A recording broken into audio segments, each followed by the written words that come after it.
All right. Does anyone feel frustrated this morning? Anyone? I know I'm just coming in hot. Thank you. I like it. I like she's on. Anyone else? You're online. Give us I guess it'd be a thumbs down first. Anyone else? No? Don't. Thank you. 2. Let me keep going. 3. Okay, good. No. So this is awkward because my wife's in here, but when I was in high school at Ironton, I had this girl that I liked. Don't be nervous, baby. She was trash. But I liked this girl, really did.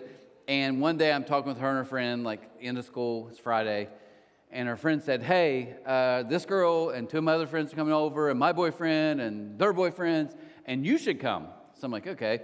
So basically 4 guys, 4 girls. And we get there, and this house is unbelievable. I mean, I'm telling you, it's like the nicest house in all of Ironton. So I walk in, I'm floored, from Arabia. Nothing's ever looked like this. We're walking around, and it turns out when you have nice homes, some of you don't have a nice home, you don't know this, it's interesting. If you have a nice home, you show people your home. You give them tours. Amazing, right? At our house, it's real easy. It's like, this is the living room, and the kitchen's in our living room, and there's a bathroom, like, that's it. But anyway, she's going through this whole tour. As she goes through, I'm a wanderer, so I'm in the back, just kind of taking it in. And as I'm walking in the back of the line, and they're all moving on to a bedroom or something, I look in this bathroom. Guys, I kid you not. This is the nicest bathroom I have ever seen in my life. And you got to remember, this is about 1995-ish, because I'm old. And I woke up and I look at the toilet. It was just like so nice. But there's this like little piece inside of it, like connected, like mechanical something, contraption. Anyone know what a bidet is? Right? Okay. Yeah, I didn't know.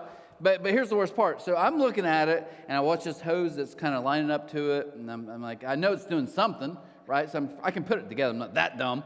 But I'm like, how does this work? So by that time, I hit this button, and water shoots up. And it doesn't hit me in the face, really, but it's like coming up this way. And I kid you not, perfect timing. Right as I'm doing that, they are walking back through the tour, and the mom yells, don't drink that. It's toilet water. Now, I'm a junior in high school, right? Trying to impress this girl, which it did not work out. But I'm trying to impress this girl, and it hit me in those moments. If you've ever been in a weird situation, in those moments, when you try to double down and explain yourself, you just seem more guilty, don't you? So in that point, it wasn't like, well, I was just trying to figure it out, and I wanted to see how it worked. So I literally just had to I literally was like, okay. So this girl I literally walked by and thought the guy that she may be interested in was trying to drink out of the toilet. And then when he got confronted with it, just said, okay, I won't, and walked off, right? We ended up watching, I think it was Braveheart that night. I kid you not, it was the most frustrating day. I mean, she didn't sit with me. It's like a 9-hour movie. And so I say that because, let's be honest, some frustrations are because we make some bonehead decisions. All of us in here, right? I shouldn't have said that to her. I shouldn't have done that to them, and now they're worked up, or I lost my cool, and we're frustrated because now we're paying the consequences. But for some of us, I think it's harder because it's like, it just feels like I keep getting in the wrong place at the wrong time. I didn't do anything wrong, but it didn't work out. It just doesn't seem to be working out. Well, the guy we're going to talk about today is John the Baptist, as we kind of week 3 of this series, how Jesus gets frustration. John the Baptist was what many considered, or John the Baptizer, however you want to call it, the front runner of Jesus. Okay, so he was like the opening act. So if you've ever been to a concert, right, you know the big act's coming, but before that they bring out like the B team. Well, he was not B team, but he was the opener. He kind of got the ball rolling. He was the forerunner for Jesus. And just to show you how he felt about Jesus, many people, a lot of different opinions, but he knew who Jesus was, maybe since birth. Because there's a story, won't get into it, that he was really kind of a deal. So John the Baptist has a group of followers. He's hanging out on the hillside one day. He's talking to them, and Jesus walks by. This is what he says. It says in John 1:29. It says, the next day John saw Jesus coming toward him and said, look, the Lamb of God who takes away the sin of the world. He is the one I was talking about when I said a man is coming after me who is far greater than I am, for he existed long before me. So the Jewish group was waiting on this Messiah, God's chosen Messiah, for 400 years. God was silent, nothing.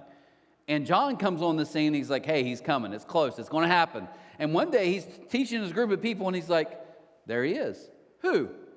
The Messiah, the Son of God, the one who's going to change the game forever, okay? So that's how John felt about him. So just to give you a quick background of John the Baptist, just so you know who we're talking about. Most scholars believe cousin of Jesus. He actually baptized Jesus. Not many people can say that. He was executed. For some reason, it doesn't look like I spelled that right. If not, I'm not that dumb. By Herod, actually cut his head off. He was called the goat. We'll see that in a second, by Jesus. And he declared Jesus the Messiah, the Savior of the world. Alicia also told me it looks like John the Baptist from South Park, the picture I chose. Maybe. Okay. Anyways. So right, he's the front runner, he's this guy, and then one day John, because he kind of calls out, I'll say it, it's a long story, look it up, this is actually a cool part of the Bible, but actually, a lot of it's cool, but this is a really good story. He was basically calls out the king and says, hey, you're marrying a relative, and that's not good, and long story short, she just gets furious and hates him and says, I will not, literally sleep until I ruin John's life. She comes up with this crazy plan. It gets weird, I'm not going to lie. There's his niece is kind of dancing for him, and it's weird. Okay, but basically, he's just like, do anything you want. So this girl looks literally to the lady and says, well, what do you want? And she says, tell him we want John the Baptist's head. So John's in prison, and ultimately ends up, they cut off his head, they kill him. So here's the point I want to make. I told you, start at the beginning, he's the front runner of Jesus, probably knew him even growing up. One day he's talking to the group, hey, there's the Messiah, the Savior of the world. Now John's in prison. And he's been in prison for over a year, probably a year and 3-4 months, somewhere in that range. And as he's in this prison, he starts to struggle a little bit, right? I was his boy. I literally did everything for him. There's one story where John had all these followers one day, and Jesus comes by, and literally John said, go follow him. Literally, go. Could you imagine starting a business and putting your life into it for 20 years, and then one day meeting someone walking up and just here, take it all, it's yours. Now, we would do that for our kids, but we're not doing that for a cousin. And Jesus still says, no. John says, it's yours, Jesus. I want everyone to follow you. So John was a great guy who did great things. Yet now he's in a prison and he feels forgotten. This is how sad it gets. Matthew 11. It says, John the Baptist, who was in prison, heard about all the things the Messiah was doing. So he sent his disciples to ask Jesus, are you the Messiah we've been expecting, or should we keep looking for someone else? John is so frustrated, he literally baptized Jesus. And he's getting so mad because back then in the prison system, you didn't have a food system, anything like that. You had to have people, they had to come and feed you. So he had these followers or disciples come, and and he's like, hey, what's going on? Jesus is doing cool stuff. Well, he finally gets so frustrated, he's like, would you go ask him, please, why he's not helping me out? No, ask this, change it. Ask him if he really is the Messiah, the Savior, someone who can save, because I need saved right now. That was his thought. Jesus hears this from a disciple and he says, hey, go back to John. Here's what I want you to tell him. You've heard and seen. The blind see, the lame walk, those with leprosy are cured, the deaf hear, the dead are raised to life, and the good news is being preached to the poor. Now, let's all be honest here, okay? Could you imagine being John's followers and you got to report that news back? Because John's ticked and basically always want to know, are you going to get me out of jail? I need help. Because I'm in prison for doing something God, I think, wanted me to do. So I'm in trouble. Are you going to get me out? And literally, Jesus says, hey, do this. Go back and tell John everything everybody says is true. I mean, the deaf can hear, the blind can see, people are being set free. It's amazing. And I'm sure they're like, okay. And they go back, and can you imagine them telling that to John? And John's like, oh, yeah, okay, so he's the guy. And what did he say about me? He didn't say anything about you. He didn't say, did he say just have faith and keep trusting because I'm going to come through for you? No. He said none of that. He said literally none of that. You know what this teaches me? Let's be honest. Let's be all real talk for a second, okay? It's hard to be happy for people who are happy when I'm unhappy. Right? I mean, I've watched people literally, people who've been trying to have children, couples in here. Some of you may right now. And you watch and it's like, oh yeah, they invite us to their third baby shower. Yeah, I'm so happy for you. And I'm like, no, you're not. You're not. Right? I know different young men and women that have literally been throughout C3 for 10 or 15 years. And it's like, I so bad just want to be married. First, I'm like, talk to the married people and see, It's not what's, no. But anyways, but they'll say, I want to be married. And you watch, and it's like they're part of so many different weddings. And they have to share those posts. So happy she got engaged. You're not. It's hard to be happy for people who are happy when I'm unhappy. John's like, Jesus, you're just telling me all the cool stuff you're doing, but what about me? Have you forgotten about me? So this morning, just kind of fast, I want to give you the frustration phrase. Now, you may not say this out loud, but this is the phrase that we get rolling in our head. This is the phrase that John had in his head, and it's real simple. I start getting frustrated when God or someone else in my life isn't doing what I expect them to do. It's an unmet expectation. But here's what we're really doing in our mind. We're saying, but you could if you would, and I think you should. Think about that. Why are you so frustrated with your husband? Well, because for 5 days in a row, he comes home, he throws his underwear in the same place. Well, what if he could, if he would, and he should? Here, John is looking at Jesus, and he's like, okay, so you are the Messiah? Then get me out of here. You could, if you would, I think you should. See, these are the phrase and the frustration that rolls through. So I want to give you just real quick 3 expectations that leave us frustrated, okay? And the first is this: unspoken expectations. Unspoken. Now what do I mean by that? For most of us in here, we have expectations of our spouses, our kids, and the crazy part is we've never said it. Not one of us in this room has ever said it. I was with a couple doing some counseling. Don't ever have me do counseling, by the way. I'm the worst ever. But I'm sitting in there, and she was like, well, I just expected that he would do this, this, this. And as she's talking, I'm looking at the dude, and he's real confused. So me, because I'm a jerk, I just said, do you not know this? He says, first I've ever heard of it in my life. Now think about that. Now, I could switch it guy, girl, because it happens all the same. We all have these expectations, but we've never said it. But I'm going to be ticked at you because you're not doing what I expect from you. Well, how do they even know? But it's these unspoken expectations that cause us to be frustrated. Jesus never promised John he wouldn't go to prison. Jesus never promised John that he would get him out of prison. I think sometimes we like to take promises or things with God and we peg it on to God and say, no, God will do this. Why? He didn't promise you that. It's an unspoken expectation we even have about God. Look what Jesus said would happen. John 16:33. He said, I've told you all this so that you can have peace in me. Here on earth you will have many trials and sorrows, but take heart because I have overcome the world. What's Jesus saying? He's saying, look, there's going to be some tough times on earth. Why? It's a broken place. When God created the earth perfect, it was his system, but he's like, you know what? I'm letting all the people do what they want. So we chose our way. And when I choose my way in life, I usually break a lot of other things. I hurt people. So he's like, you're not going to live unscathed in this earth. You're going to get hurt. You're going to have sorrow. But he said, here's the good news. Now if I overcome the world, I want to have peace and give you peace inside. So no matter what happens around me, the promise Jesus says is, you can have peace. I can have peace. There's no way I could have peace there. Yes, that's the promise from Jesus to us, is literally, but it's unspoken. My wife and I have been walking. You guys I think you look trimmer. Thank you. None of you actually said that. I just said that, hoping one of you, when I walk outside, will say it to me, and I'll treat it like, whatever, who cares? My wife and I have been walking. And if you know anything about where we live, it's called Green Valley in Ironton, and they are doing all this construction. They're doing different infrastructure, piping, streets. It's a mess. When it rains, it's a mess. I go one way in the morning to get to work. I'm like, I can't even get there because it's blocked off. I go around. But you can be in I'm not exaggerating, 3 foot of mud. So a week and a half ago, we're walking, and I'm just like, man, this is a mess. I'm complaining to her. Our street's a mess. Everything's a mess. Cars are a mess. Going to tear up our cars. Da-da-da. My wife isn't really a complainer, so she's not that fun.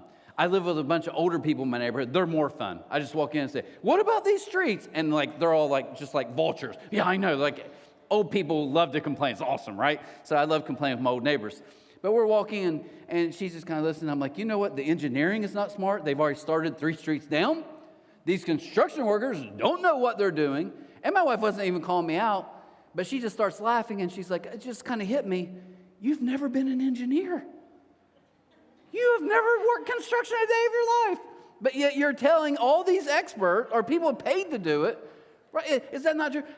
Anyone in the medical field here, you get this. Well, if I was a doctor, I wouldn't have one person wait. But you're not a doctor, so you don't know how it works. One of my favorite stories, my wife a long time ago was teaching, and they, parents would be like, oh, teachers, they need to do this, they do that. If I was a teacher, well, they had like a teacher appreciation day. Never heard of it since then, probably because it was a terrible idea. But they brought parents in and said, you are literally going to be with the kids all day, and the teachers got the day off. This really happened. So they had all the parents come in, and about an hour in, one of the parents came in and said, I don't know what to do. I can't control this kid. You know who it was? Her kid, right? I mean, that's a true story. But we have these expectations. What's the second one, real quick? Unmet expectations. Think about John sitting in prison and hearing this story. His followers come back to him. They bring him some food, and they're like, John, you're not going to believe this. There was this centurion leader, like a guy that's over a lot of different people in the military. And just the other day, he walked up to Jesus and asked if he would heal his servant.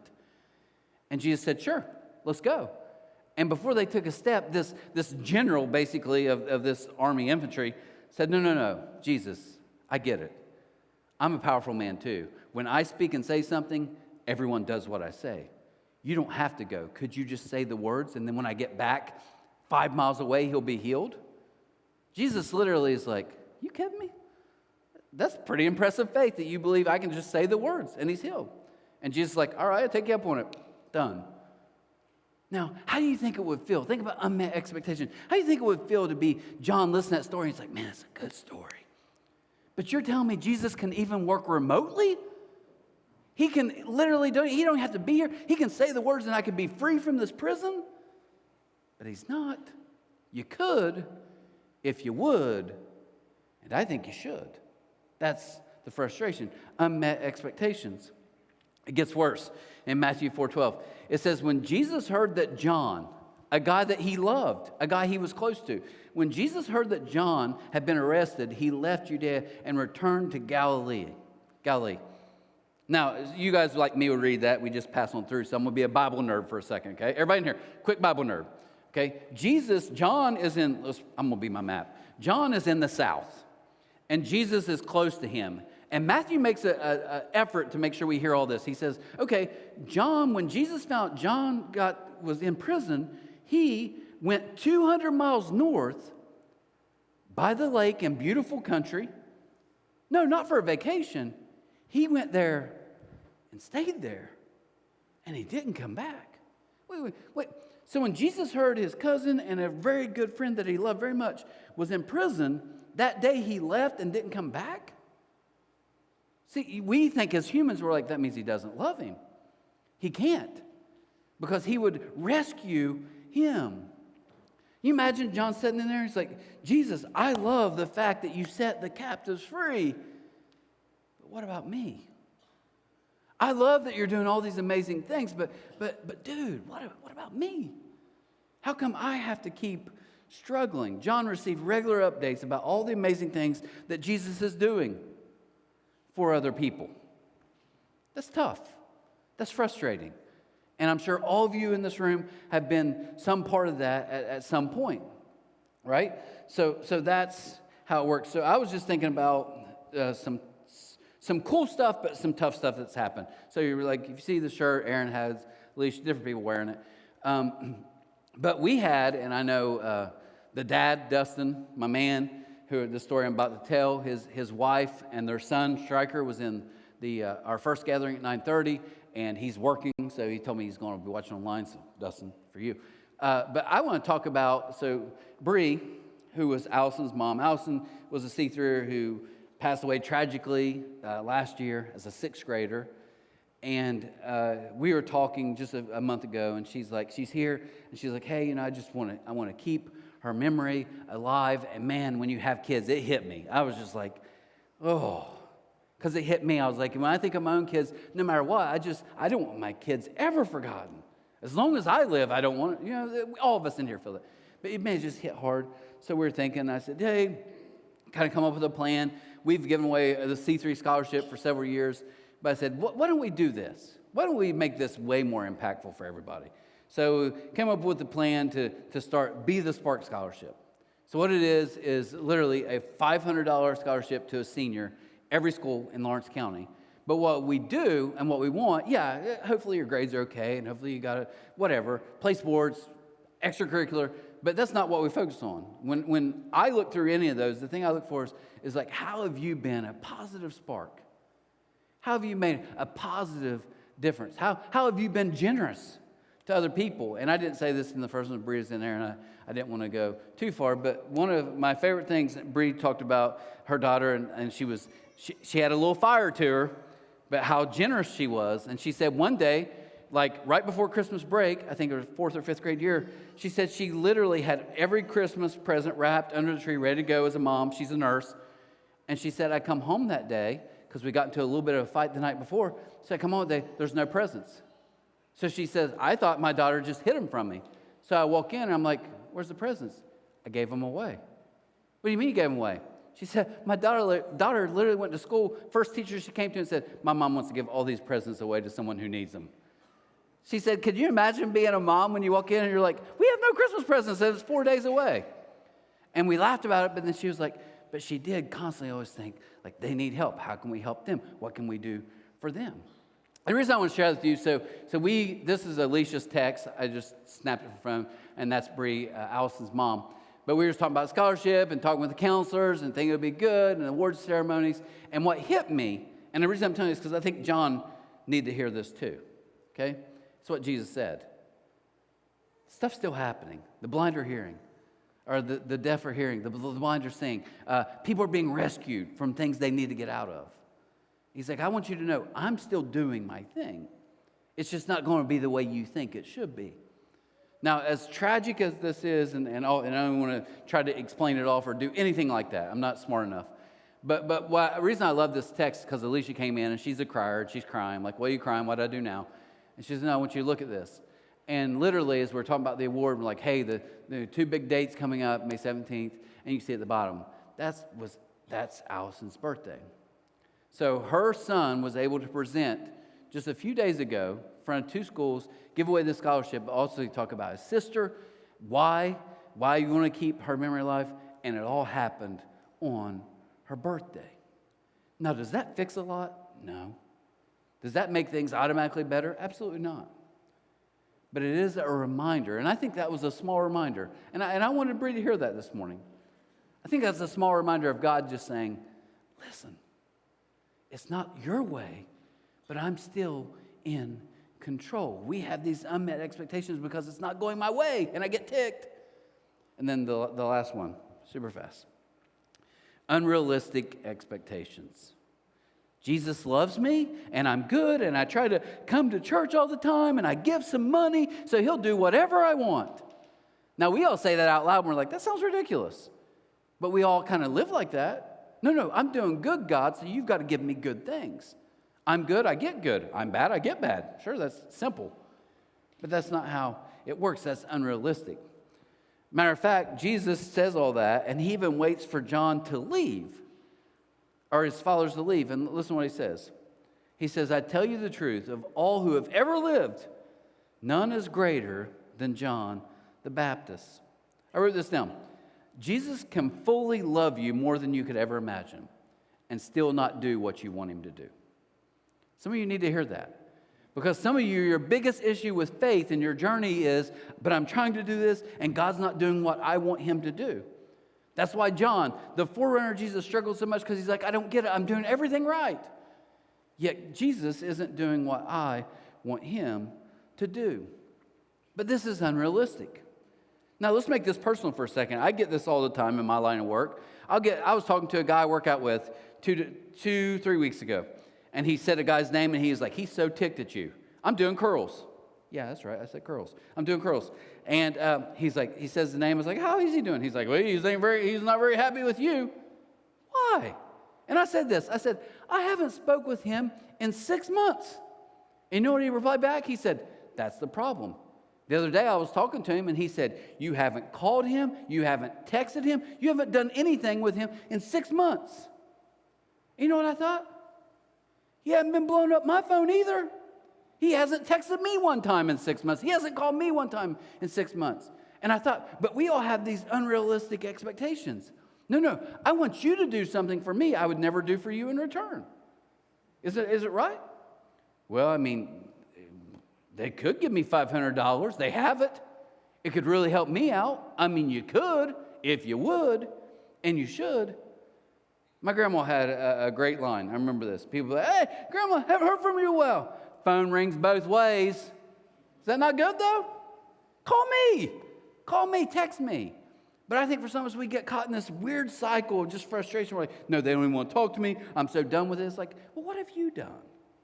What have you done? Literally, frustrated people expect others to do what they wouldn't do themselves. They could just give me money. Who are you giving money to? I would never give any of my money away. Exactly. Well, how about you text and reach out to them? I don't want to because I'm mad at them. Exactly. I've had people tell me, like, hey, someone says to me, they're like, I saw you and you wouldn't even say hi to me. And because I was being mature, I was like, fair enough. But you know what I thought? Last time I saw you at the grocery store, normally it's what I do to people. You did it to me. They're pushing their cart and they saw me. And then they hid behind the cereal aisle. That's okay. But I'm just saying, don't get mad at me the next, 2 weeks later. Like, yeah, that's what you did. You avoid unrealistic expectations. But here's the kicker of the message. And kind of close this out. Jesus asked, so he said, you go tell John. John leaves, and he added this. God blesses those, in verse 6, who do not fall away because of me. I want you guys to hear this. What's he saying? He's saying, blessed are those who don't walk away because of their frustration with me. Blessed and happy are those who don't walk away from their faith because they're not getting what they think they deserved. Let me say that again. Blessed and happy are those who don't push everything away. Now, I've been doing this for a long time.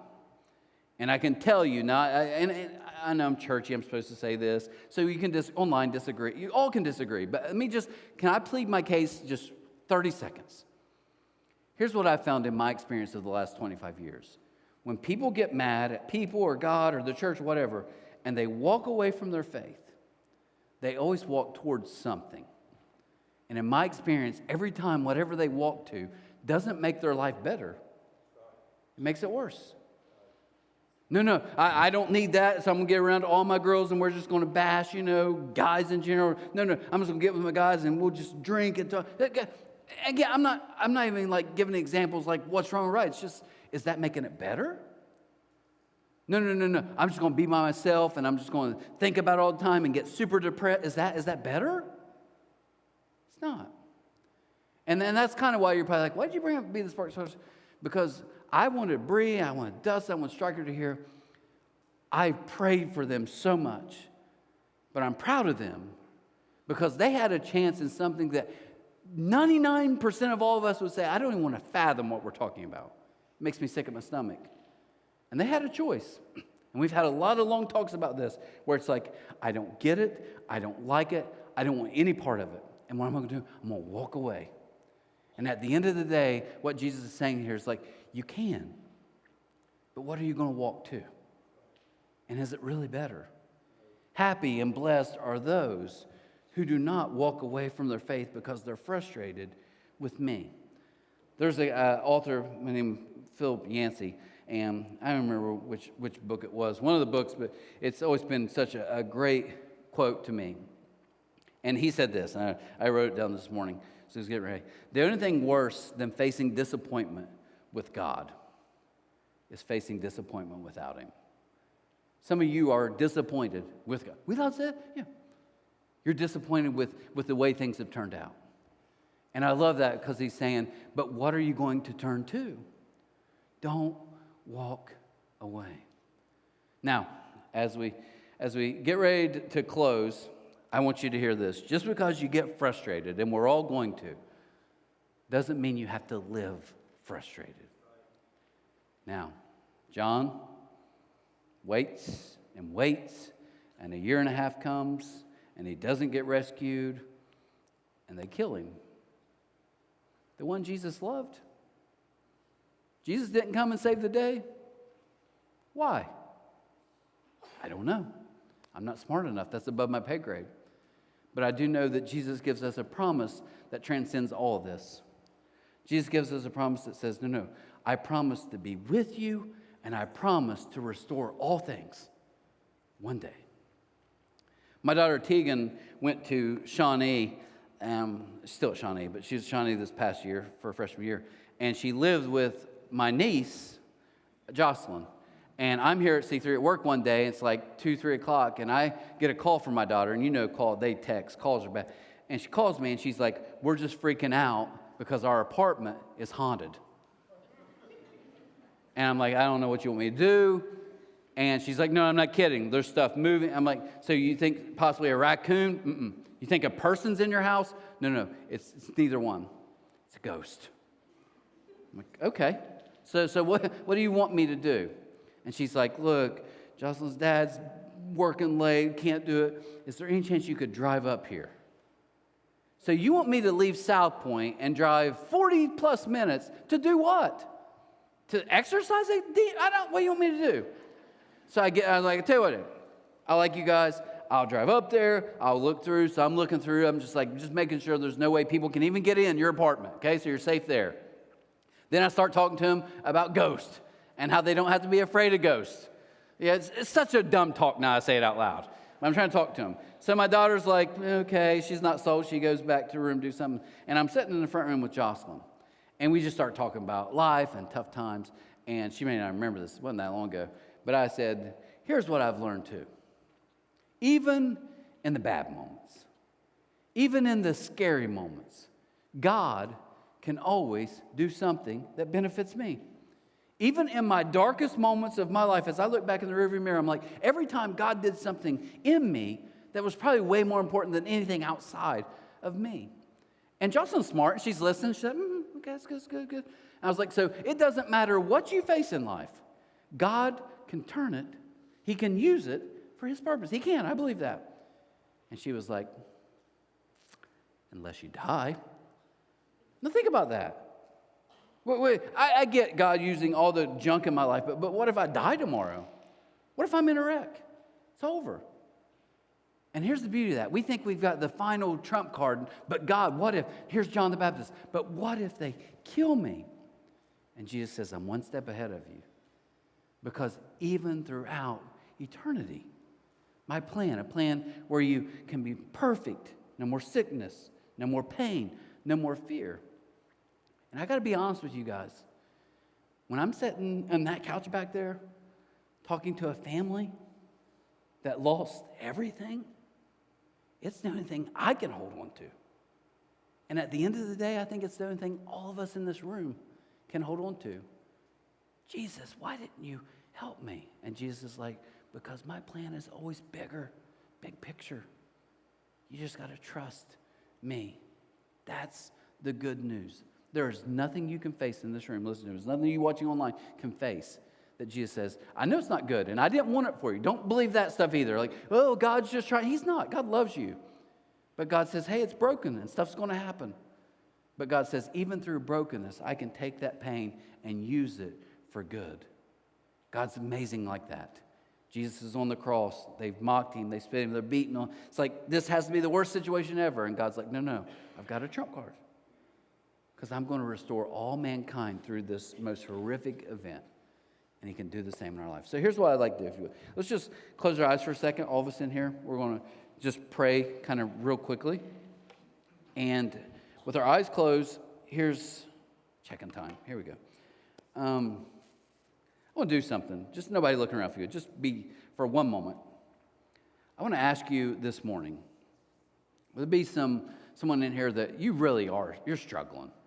It's been tough. It's been a tough couple of weeks, maybe a tough couple of months, maybe a tough couple of years. Maybe you're watching online, you're just like, I'm frustrated because nothing is happening the way that I want it to. I can't fix it for you. I can't promise you how it will play out. But I'd love to pray for you. If that's you this morning, thank you. Thank you. Thank you so much. Thanks. Thank you so much. Thank you. Thanks. God, I do thank you for people who were honest enough to raise their hand. I pray for some people in here that are so frustrated that they can't even raise their hand. And I pray today, I pray that you would remind them, even if things aren't working out the way that they want or I want, you're still in control. And the good news today is because you're in complete control, I don't have to be. I don't have to keep trying to finagle my way and twist and do things to get what I want. I can just relax, taking a deep breath, because you're in control. So I don't have to be. And I can accept life on its own terms. Maybe I'm not getting what I want. Maybe the whole time you had something even better in store.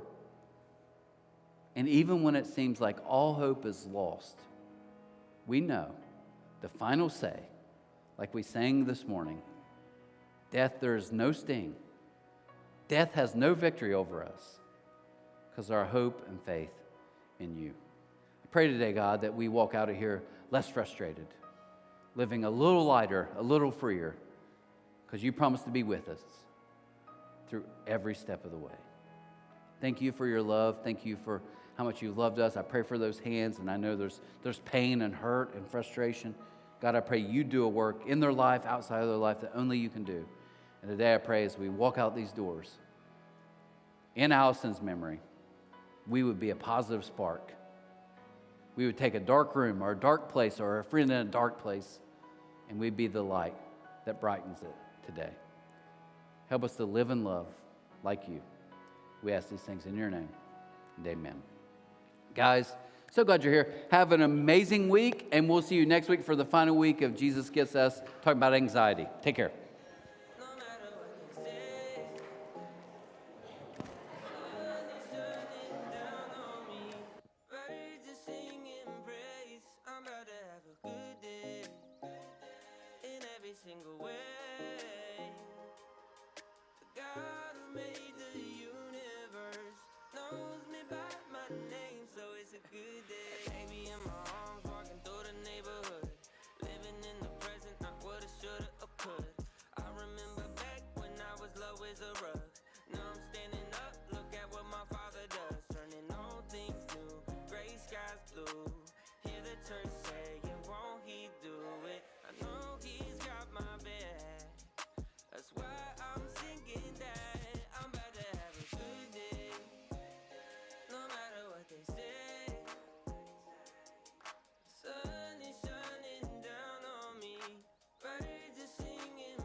Single way.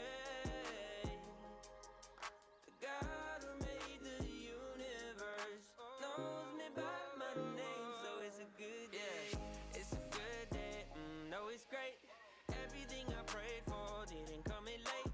I got all I need and I didn't have to wait. Ask me if you love me, you didn't hesitate. Turning all things new, gray skies blue. Hear the church saying, won't he do it? I know he's got my back. That's why I'm singing that I'm about to have a good day, no matter what they say. Sun is shining down on me, birds are singing praise. I'm about to have a good day, in every single way. God who made the universe knows me by my name, so it's a good day.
What if all God's people came like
looking for a place where I can make a plan while I'm waiting for a gift from God's left hand. Waiting for a gift from God's left hand. I'm looking for a driver who can give me a jump. I'm looking for a push to get me up to the pumps. I need a revelation I can understand while I'm waiting for a gift from God's left hand. Waiting for a gift from God's left hand. And my tears are high, and my coffee is cold. And this ribbon I'm threading isn't ever gonna turn to gold. Well, you can't get to heaven in a motel bed if the sky's blue and the sheets are red. You can't get to heaven in a rented van if you're looking for a gift from God's left hand. Looking for a gift from God's left hand. I used to march in the army, I used to carry a gun. I used to wander this earth like a prodigal son. I used to walk at the plow, tilling the land. I was digging for a gift from God's left hand. Digging for a gift from God's left hand. And my tears are hot, and my coffee's cold. And this ribbon I'm threading isn't ever gonna turn to gold. And my time is short, 'cause I'm growing old. And these doors I darken are never gonna be my home.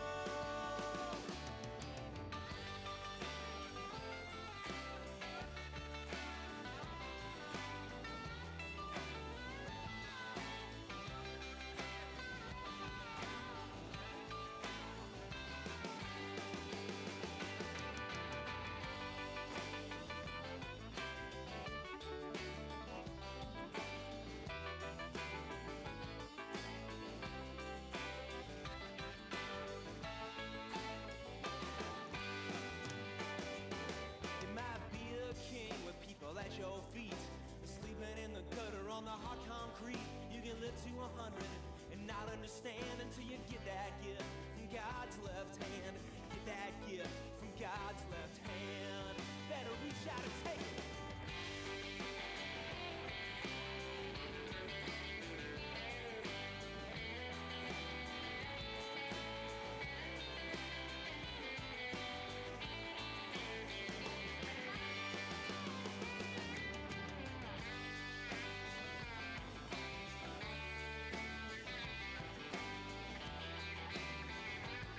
Until you get that gift from God's left hand.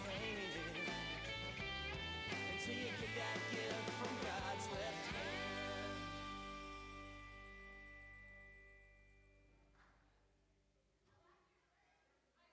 I was down, but now I'm up. Yeah, this all God, this ain't no luck. Yeah, I used to be stuck in that mud. Whoa.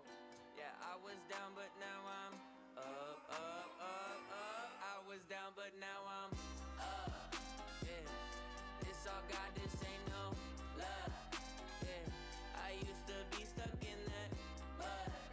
Yeah, yeah, I was down, but now I'm up, up, up, up. I was down, but now I'm up like my name Lazarus. No Satan gon' be mad at this. I had to ask my dad if it's okay to swing my bat at this. He said, boy, if I picture this out of the park, moving so quick it's like they stuck in park. They see the numbers, but I see the heart. 10,000 hours you spit in the dark, putting in good work, even though you didn't even know that it would work. Talking about a man who grew up in woodwork, do it for the love of it, that's the way it should work. Yeah, yeah. I know some people gon' look at me crazy, and I'm like, for what? Man, I was stuck, I was down, but now I'm up. Yeah, this all God, this ain't no love. I used to be stuck in that mud. Yeah, yeah, I was down, but now I'm up, up, up, up. I was down, but now I'm down, now I'm up like a seesaw. When I'm on a beat like an old man's lawn, better keep off. From the ground to the treetops, got clouds on my feet like Jack in the Beanstalk. Jumped off quick, went straight in a free fall. Cowboy hat and a mic singing yeehaw. Landed on my feet like a feline, put him back in the seat like a recline. Ay, what you mean I'm not worthy? Did it with a purpose, didn't need a permit. Digging from the bottom and I brought it to the surface. Mind your business now, who I worship. Who the little guy making big, big, big moves. Tick-tock, turn it to a tick, tick, tick, boom. Yeah, I talk a lot of stuff, probably thought it was a bluff, till I went and turned it where I was down, but now I'm up.